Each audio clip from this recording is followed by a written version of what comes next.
As many of you will know, all-out war between Israel and Iran is only a heartbeat away.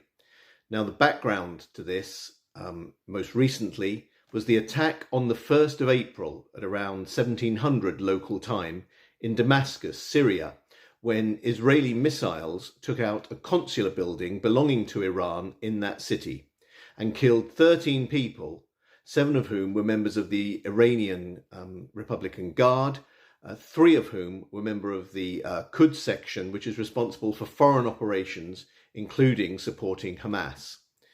Now, the movements of these guys have been known about all the time. Israel watches them very carefully. They are careful not to appear in public, except at large public demonstrations in Tehran, where it's highly unlikely they would be taken out because of the civilian casualties.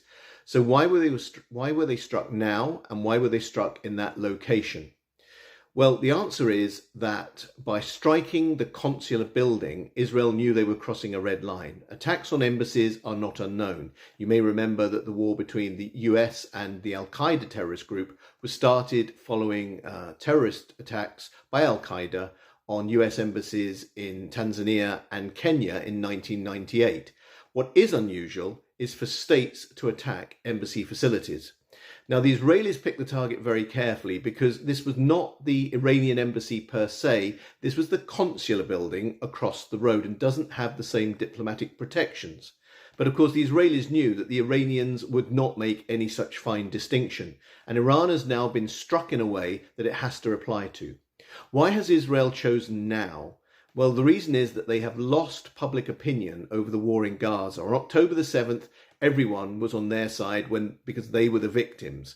But after 6 months of genocide in Gaza, they've lost world opinion, including most vitally in America. They need to get it back. And the way to get that back is to get a bigger enemy. So the calculation, according to intelligence analysts in the West, is that the Israeli government has decided they might as well start an all-out fight with the Iranians, possibly bringing the Americans in on the Israeli side. And you can already see that the mainstream news media in the West seems to have forgotten Gaza, and all the talk is about the possible Iranian threat to Israel. Once again, the Israelis have managed to make themselves look like the victims and the Iranians as the main threat, which is the way they want to control the narrative. War is imminent. But it all started with a very calculated intelligence operation, striking targets at a time when it was of the maximum political value.